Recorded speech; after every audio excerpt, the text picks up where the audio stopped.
You don't look like a nurse. You are a very unprofessional lady, so stay away from me. What would you do if the person who showed you nothing but cruelty was suddenly dying right in front of you? Could you save them? This is the story of a powerful man who learned a devastating lesson about judgment, and the one woman whose incredible strength he never saw coming. It's a story that asks a terrifying question. What is the true price of a second chance? Stay until the very end, because the final moment will change everything you think you know about forgiveness.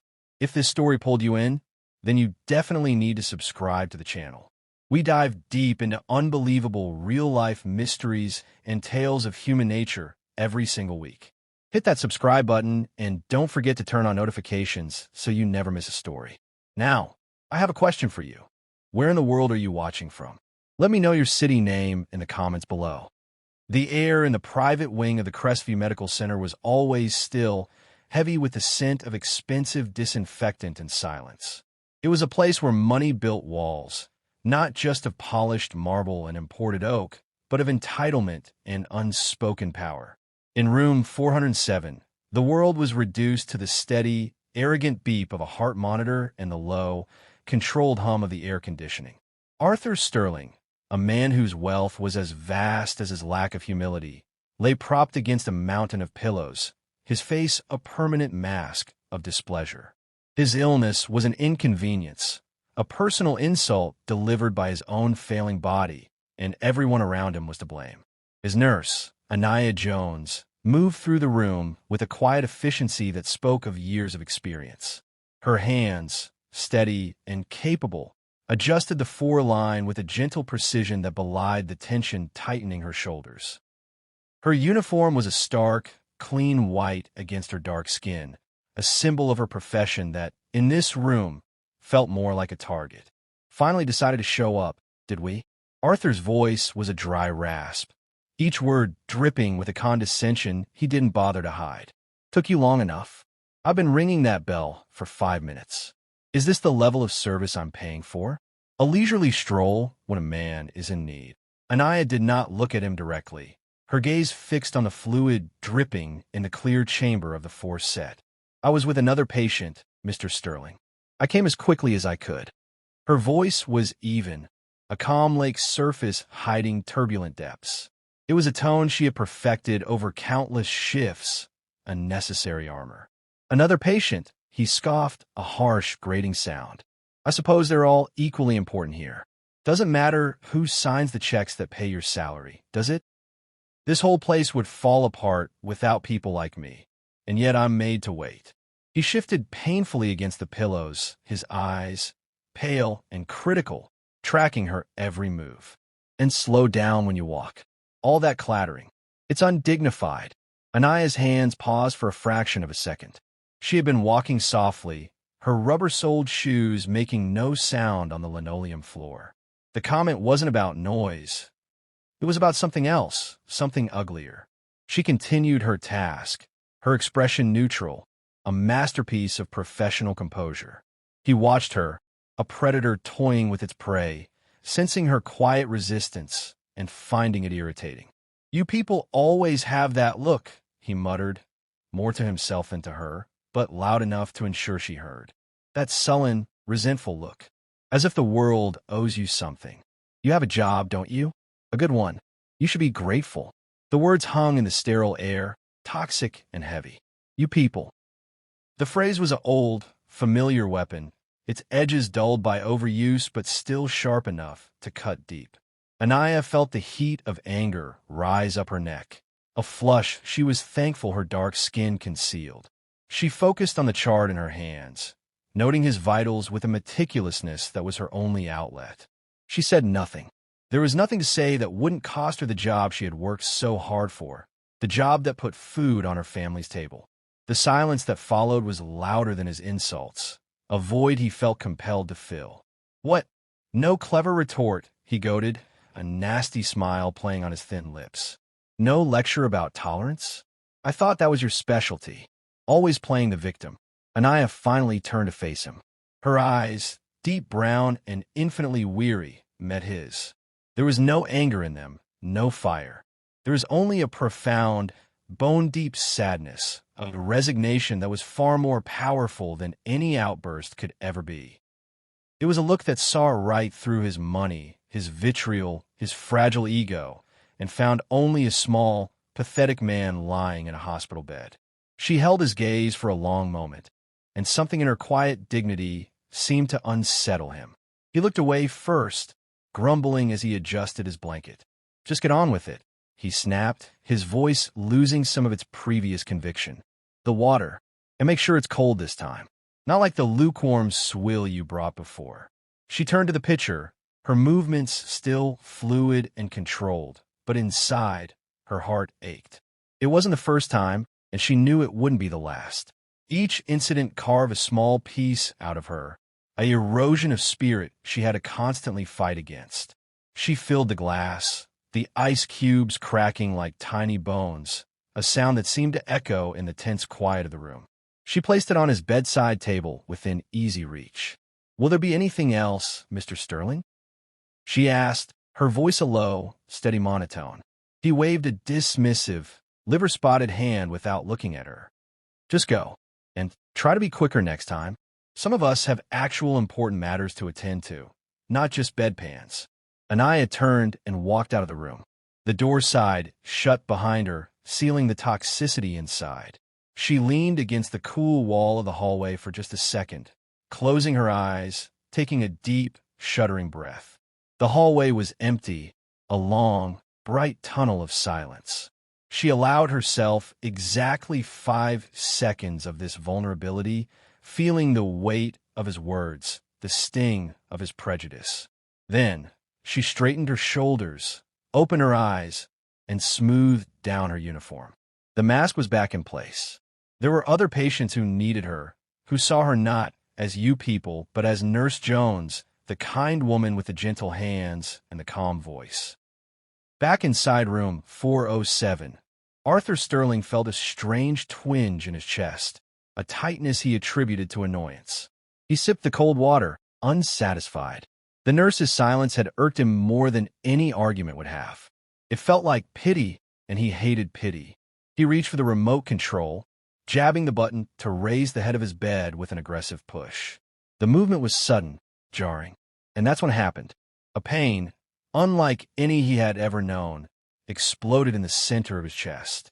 It was a vice of pure, white-hot agony, crushing his ribs, stealing the breath from his lungs. It was a final, brutal verdict on a life of excess and anger. A choked, guttural sound escaped his lips. The remote slipped from his numb fingers and clattered to the floor. His other hand, claw-like, scrambled for the call button, but his vision was already darkening, tunneling into a narrow pinprick of light. His heart, the very engine of his being that he had so carelessly abused for decades, was screaming its last protest. He tried to call out, but only a faint, desperate wheeze emerged. The world dissolved into a roaring, painful static. He was alone. He was dying. And the last face he saw in his mind's eye was not that of his family or his wealth, but the sad, calm eyes of the woman he had just ridiculed, the woman he had dismissed as nothing. The terrifying truth crashed down upon him in his final moments of consciousness. She was the only one who could hear him now, and he was utterly at her mercy. The sound was not loud, but in the profound silence of the hallway, it was as jarring as a gunshot. It was the distinct, heavy thud of something solid hitting the floor, followed by the plastic rattle of the call button skittering away. Anaya Jones, her back to the door of room 407, froze mid-step. Every instinct, honed by years of emergency response, screamed a single, silent alarm. She knew that sound. It was not the sound of a dropped book or misplaced tray. It was the sound of a body, a dead weight, succumbing to gravity. Her own heart gave a violent lurch, a sympathetic echo of what she feared had just happened inside that room. For a single, suspended second, the memory of his cruel words, the contempt in his pale eyes, the way he had diminished her very existence, flashed before her. A part of her, the wounded, human part, wanted to keep walking, to let the silence stretch, to let him experience the consequence of his isolation, the very isolation he had cultivated with his venom. But that second passed, extinguished by a force far greater than resentment.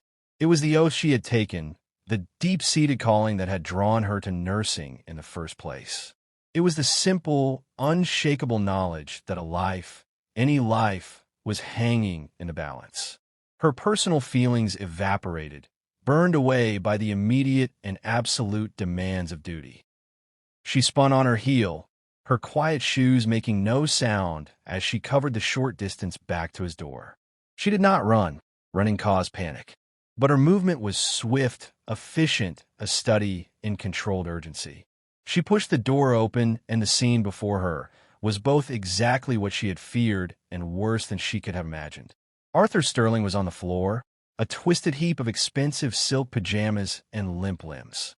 His face was a horrifying shade of ash gray, a stark, sickly contrast against the rich, dark wood of the floor. His lips were tinged with blue. His eyes were wide open, but they saw nothing, glazed with the film of sudden, catastrophic system failure. A thin string of saliva traced a path from his mouth to the floor. He was not breathing. Anaya's mind, trained for this exact moment, shifted into a different gear. The world narrowed to the man on the floor. The insults, the racism, the profound unfairness of it all. It all vanished, compartmentalized into a locked box far away from the task at hand. There was no Arthur Sterling, the vile bigot. There was only a patient in cardiac arrest. She dropped to her knees. Beside him, her fingers immediately going his neck, pressing against the cold, clammy skin shinjao, the carotid pulse. Nothing, not even the faintest flutter. She leaned her ear close to his mouth, her own breath held, listening for any sign of air movement. There was only a terrible, empty silence. Code Blue, room 407. Code Blue, room 407. Her voice, usually so soft and measured, was now sharp and clear, ringing out with a commanding authority that echoed down the silent hallway. She was yelling for help, activating the hospital's most critical emergency response, even as she began the work of saving him herself. With strength that belied her slender frame, she grabbed his shoulders and rolled him onto his back. She tilted his head back to open his airway, a maneuver performed with practiced ease. Then, without a second's hesitation, she sealed her mouth over his blue-tinged lips and delivered 2 full, rescue breaths. She watched out of the corner of her eye as his chest rose and fell with the forced air, a macabre pantomime of life. She placed the heel of her hands on the center of his chest, interlocked her fingers, and began compressions. 1, 2, 3, 4. The rhythm was brutal, a desperate, physical plea to a heart that had stubbornly stopped. She could feel the sickening crunch of his ribs under the force of her compressions, a necessary violence in the fight against death. Each push was an exertion, a jolt that traveled up her own arms. 30 compressions. She paused, pinched his nose, and delivered 2 more breaths. The door burst open and the room, once a sanctuary of quiet contempt, was suddenly flooded with controlled chaos. A respiratory therapist rushed in with an amber bag and oxygen. A second nurse, a young man named Ben, slid to his knees on the other side of Arthur's body. "I've got compressions, Anaya," he said, his voice tight with focus. They switched roles seamlessly, without a wasted word, Ben's stronger arms taking over the brutal rhythm of pushing on the heart. Anaya connected the oxygen, her fingers flying. He was talking less than 3 minutes ago. Collapsed. No pulse. No respirations when I found him. Her report was clinical, stripped of all emotion. The respiratory therapist placed a mask over Arthur's face and began squeezing the bag, forcing life-giving oxygen into his unresponsive lungs. The crash cart arrived with a thud, pushed by a third nurse. The metallic clatter of drawers being yanked open, the tear of plastic packaging, the whine of a defibrillator powering up. It was a symphony of imminent life or death. Anaya grabbed the defibrillator pads, ripping them open. She wiped the man's bare, pale chest dry and placed the pads with firm precision. "Clear," she yelled, and everyone pulled their hands away from the body. The machine analyzed the heart rhythm. A flat, whining tone filled the room. "No shock advised," the automated voice declared, cold and impersonal. "Continue CPR." A collective grimace. A shockable rhythm would have been a clearer fight. This was worse. Asystole. Flatline. The electrical silence of the heart. But they did not stop. They never stop. The compressions continued. The bag was squeezed. Medications were drawn into syringes and injected into his foreline. Anaya's world was a cycle of 30 and 2, of drug names and dosages, of watching the monitor for any flicker of change. And through it all, as she worked over the body of the man who had looked at her with such pure disdain, a strange duality took hold. Her hands were saving him. Her knowledge was fighting for him. But her mind could not help but absorb the surreal irony of the moment. She was pouring every ounce of her skill, her strength, her will into the vessel of the man who had, minutes before, considered her less than human. She saw the faint, age-spotted hands that had waved her away so dismissively, now limp and lifeless. She saw the mouth that had formed the words, "You people," now slack and dependent on her breath to fill its lungs. There was no room for anger, only a profound, aching irony that sat heavy in her gut alongside the adrenaline. The code team leader, a doctor with tired eyes, called out time. 5 minutes. "Any change?" "Nothing," Ben grunted, not breaking the rhythm of his compressions, sweat beading on his forehead. "Continue." "Another round of AP," the doctor ordered. Anaya prepared the syringe, her movements automatic. She injected the medication, a powerful stimulant meant to jumpstart the heart. It was a plea, a chemical shout into the void. They all paused, looking at the monitor. The green line was still horrifyingly, perfectly flat. And then, just as the doctor was about to call for another round of compressions, a miracle. A single, sputtering, erratic blip jagged across the screen. Then another. Then a series of them, uncoordinated and wild, but there. A rhythm. It was a chaotic, dangerous rhythm, but it was electrical activity. It was a sign of life. Vefip. "Shockable rhythm," the doctor shouted. "Charging to 200. Clear." Everyone stepped back. The machine whined to its peak charge. Anaya pressed the shock button. The body on the floor jolted, a violent, unnatural seizure. For a terrifying second, the monitor went flat again. Then, like a stubborn engine finally turning over, a new pattern emerged. It was slow, too slow, but it was steady. It was a sinus rhythm, a heartbeat. A collective, held breath was released in the room. The tension broke, replaced by a wave of exhausted, focused relief. They had him back. For now. Arthur Sterling gave a ragged, choking gasp, his body arching slightly as air flooded back into his lungs on its own power. His eyes, still unfocused, fluttered shut. "Got a pulse." Thready, but palpable. Anaya confirmed, her fingers once again on his neck, feeling the weak, thrumming echo of the life they had just wrestled back from the edge. It was beating. The heart that housed so much bitterness was beating, thanks to her hands. The team immediately began securing him, preparing for transport to the intensive care unit, their voices a low, professional murmur. The immediate crisis was over. But as they transferred him to the gurney, Anaya looked down at the ashen, vulnerable face of the man she had saved, and she knew the real storm was only just beginning. The intensive care unit was a world of its own, a landscape of soft, urgent lights and a low, constant symphony of machines breathing, beeping, and pumping. Here, the air was different, thinner, charged with the electric hum of vigilance and the ever-present specter of mortality. Arthur Sterling lay in the center of it all, a pale and fragile island in a sea of technology that was now the only thing keeping him tethered to the world of the living. Tubes snaked from his mouth and nose. Wires ballooned from his chest, and his hands, once used for dismissive gestures, were restrained with soft cloth ties to prevent him from unconsciously pulling at the life-saving intrusions. He drifted in a thick, chemical haze, a fog woven from potent sedatives and the lingering shock of his body's betrayal. Dreams and reality blurred into a terrifying montage. He was falling through an endless, cold darkness, the air ripped from his lungs. Then a face would materialize in the void, not a face of an angel or a demon, but the face of Nurse Jones. Her sad, calm eyes were the only fixed points in the chaos, watching him fall. He heard his own voice, distorted and ugly, echoing around him. "You people." The voice sneered, a sound that now filled him with a shame so profound it was a physical pain, sharper than the ache in his cracked ribs. He surfaced slowly, the heavy fog in his mind reluctantly thinning.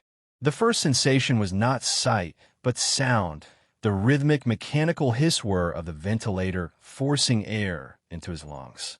It was an alien feeling, a violation he was powerless to stop. Then came the light, a dim whiteness against his eyelids. He struggled to open them, his eyelids feeling like they were made of lead. The world swam into focus, a blur of white ceilings and moving shapes. A figure was beside his bed, adjusting a bag of clear fluid that was feeding into his arm. His heart, monitored by electrodes stuck to his skin, gave a sudden, frantic skitter on the screen behind him. It was her. The panic was immediate and irrational. His mind, still fragile and piecing itself together, connected the dots in the only way it could. He had been horrible to her, and now he was completely at her mercy. He was tied down. He was helpless. Was this a revenge? He tried to speak, to form some kind of word, a question, a plea, but the tube down his throat stole his voice, producing only a weak, gurgling sound. His eyes, wide with a primal fear, locked onto her. Anaya saw the spike on the monitor before she saw the fear in his eyes. She turned, her expression one of pure, professional assessment. She saw the terror etched on his ashen face, the way his body had gone rigid. She understood instantly. It was a common reaction in critically ill patients, waking up disoriented, intubated, and afraid of their surroundings and the people in them. But she also knew that with this man, it was different. The history between them was a third presence in the room, a poison they had both breathed. She moved closer, her movements slow and deliberate, non-threatening. She kept her hands in his line of sight. "Mr. Sterling," she said, her voice low and calm, the same voice she had used when he was insulting her. It held no malice, no satisfaction. It was just a voice steadying a patient. "You're in the ICU. You had a cardiac arrest. You have a breathing tube in. You're safe. Try not to fight it. The machine is helping you." He stared at her, his chest rising and falling with the forced breaths of the ventilator. The fear in his eyes did not entirely recede, but it was now mixed with a dawning, awful confusion. This was not the voice of someone enacting revenge. This was the voice of caregiver. His mind, clearing slowly, began to replay the moments before the world had gone black. The crushing pain, the terrifying isolation, the sound of the call button hitting the floor, and then her face. She had been the one to find him. She had been the one to call the code blue. The chaotic, fragmented sounds of the resuscitation flooded back to him. Her voice shouting orders, the pounding on his chest, the intense, focused energy of people fighting for him. He remembered the look in her eyes just before he'd collapsed. It hadn't been anger. It had been sadness. And now, here she was, ensuring his four was patent, checking the ventilator settings, her touch clinical but not unkind. The reality of the situation crashed down upon him with a weight far greater than the cardiac arrest had carried. This woman, whom he had belittled and racially abused, had not walked away. She had not left him to die, which in his moment of ultimate vulnerability, he knew was what he would have deserved. She had done the exact opposite. She had fought. She had brought others to fight. She had saved him. The shame that followed this realization was a hotter, more searing pain than any his body could produce. It burned through the sedatives, through the disorientation. He felt small, insignificant, and utterly disgusting. He tried to speak again, a desperate need to communicate something, anything, to her. The gurgling sound was pathetic, a humiliating reminder of his utter dependence. Anaya watched the play of emotions on his face. The fear, the confusion, and now a startling, deep anguish.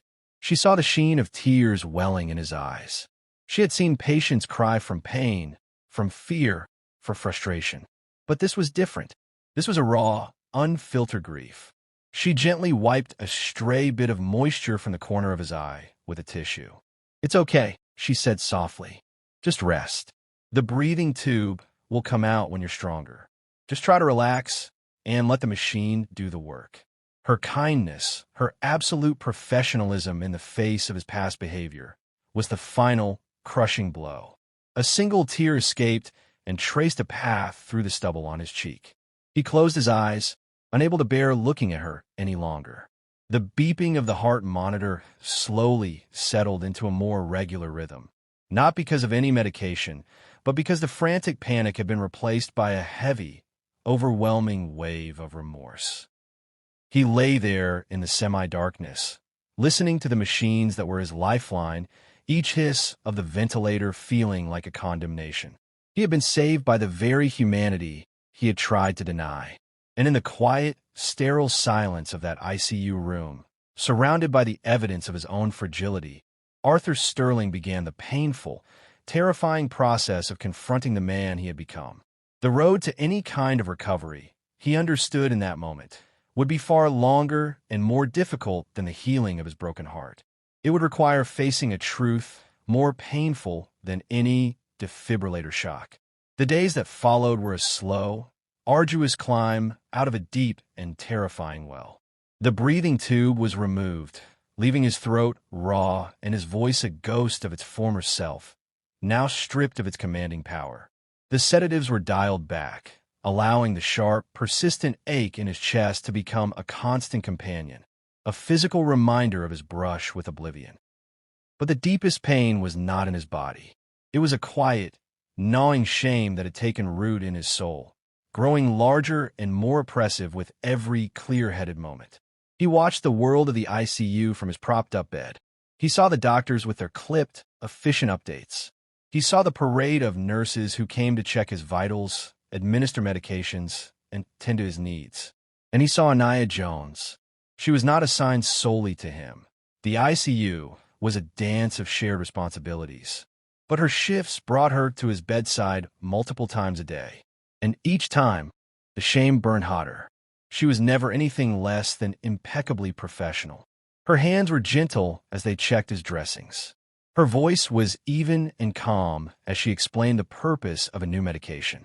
She treated him with a detached, clinical kindness that was, in its own way, more devastating than any display of anger or resentment would have been. It was a kindness that stated clearly and without words that his previous behavior was so insignificant to her core being that it did not warrant a change in her professional conduct. He was a patient. That was all. He was humbled not just by her actions during the code, but by her unwavering grace in its aftermath. He began to rehearse the words in his head. They felt clumsy and inadequate, little more than sounds that could never truly convey the seismic shift that had occurred within him. "I'm sorry" seemed like a child's apology for a broken toy, not for the breaking of a person's spirit. He would lie awake in the silent, dimly lit room, the only sounds the beeping of his own heart and the distant pages over the hospital intercom, and he would practice. But the words always crumbled before they reached his lips, dissolving into a dry cough or a request for water whenever she was near. His family visited, their faces masks of concern that quickly turned to confusion at his subdued, distant demeanor. His son, a younger version of his own former arrogance, complained loudly about the room's temperature and the hospital's food, echoing sentiments Arthur himself would have voiced just days before. Arthur listened, but the words now sounded foolish and small, the prattling of someone who had no idea how fragile the world truly was. He saw, for the first time, the reflection of his own worst traits in his son, and it filled him with a deep sense of failure. One afternoon, after a particularly frustrating visit where his daughter had spent the entire time on her phone, talking about stock prices and a pending merger, a deep weariness settled over him. The monitors showed a stable rhythm, but inside, he felt a different kind of fibrillation, a trembling uncertainty about the man he was and the little time he might have left to become someone else. The shift change had happened. The evening nurse, a cheerful woman named Linda, had done her rounds and left him with a fresh pitcher of water. The corridor outside was quiet. He was drifting in a light, unsatisfying sleep when the soft sound of the door opening woke him. It was Anaya, holding a small digital thermometer. She was doing a final check before her shift ended. She moved quietly to his bedside. "Just need to get a temp, Mr. Sterling," she murmured, her voice soft in the evening hush. He nodded, unable to speak. As she placed the thermometer under his tongue, he looked at her. He saw the faint tiredness around her eyes, the quiet dedication in her expression. He saw not a black woman nurse, but Anaya Jones, a person of immense strength and character, a person who had every reason to let him die and had chosen, instead, to fight for his life. The rehearsed words, the grand apology he had constructed in his head, evaporated. What remained was something simpler, more raw, and far more true. The thermometer beeped. She removed it, noted the number on his chart, and gave a small nod. "Everything looks good for the night," she said, turning to leave. "Wait." The word was a dry croak, but it stopped her. She turned back, her expression politely inquisitive. He tried to sit up a little straighter, wincing at the pain in his chest. He looked down at his own hands, the thin, age-spotted skin, the trembling fingers, before forcing his gaze to meet hers. The overhead light caught the silver in her hair, framing a face that held a bottomless patience. "I remember," he began, his voice cracking. He cleared his throat, a painful rasp. "I remember what I said to you. Before it happened." He saw a flicker of something in her eyes. Not anger, but a cautious wariness, a slight hardening, as if bracing for another insult. The sight of it wounded him more deeply than any physical pain. He swallowed, pushing on. They were vile words. Ugly. They came from an ugly place inside of me. A place I let grow for too long.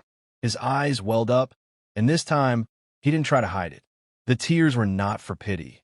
They were an honest overflow of the remorse that was finally breaking its dam. "You must have hated me in that moment. You had every right to." He took a ragged breath, the oxygen hissing gently in the cannula under his nose. "But you didn't walk away. You came back. You saved me." His voice dropped to a whisper, thick with emotion. "You saved the life of a man who had just tried to make you feel small. I cannot understand that kind of strength, that kind of decency." He was crying openly now, the tears tracing clean paths through the stubble on his cheeks. "I am so ashamed. Those words, they're a stain on me. Not on you. Never on you. I am so profoundly sorry." It is the most inadequate thing a person can say, but it is all I have. I am sorry. The room was silent save for the hum of his fore-pump and a shaky sound of his own breathing. Anaya stood very still, her arms crossed lightly over her chest, the chart held in one hand. She looked at the broken man in the bed, not with triumph, but with a deep, contemplative sadness. She had heard apologies before from patients confused by medication or fear. This was different. This was clear-eyed and devastatingly sincere. She didn't speak for a long moment, allowing the weight of his words to settle in the space between them. Finally, she nodded slowly, a single, acknowledging dip of her chin.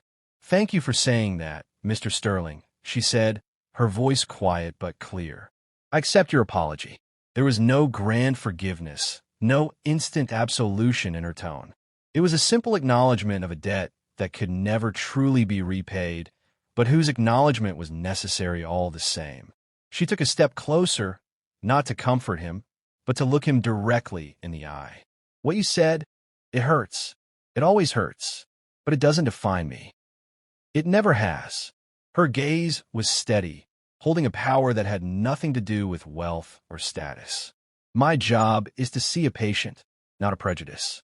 That day, I saw a heart that had stopped, and my job was to make it beat again." She paused, letting the simplicity of her purpose hang in the air. "I hope, when you get out of here, You remember more than just your own heart attack. I hope you remember what it felt like to be completely helpless. And I hope you remember the hands that helped you anyway. Maybe that will change how you see other people. The ones who don't wear a uniform. With that, she gave another small, professional nod. Get some rest, Mr. Sterling. You need your strength. She turned and walked out of the room, leaving the door slightly ajar. Arthur Sterling sat in the dim light. The silence of the room, now a different kind of quiet. It was not the silence of before, heavy with his own arrogance and disdain. It was a clean, hollowed-out silence, scraped raw by truth and regret. The apology had been spoken, and it had been accepted, but he understood now that it was only a beginning. The real work was ahead of him. It was the work of dismantling a lifetime of ignorance, of ensuring that the second chance she had given him would not be wasted. He looked at the doorway through which she had left. He had mocked an angel and been saved by her grace. And as he lay back against his pillows, exhausted and forever changed, he knew that the steady, rhythmic beeping of the heart monitor was no longer just the sound of his own survival.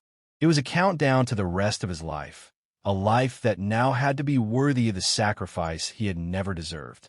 The mystery of her forgiveness was a gift he would spend the rest of his days trying to understand, and the unsettling, gripping truth of his own redemption had only just begun.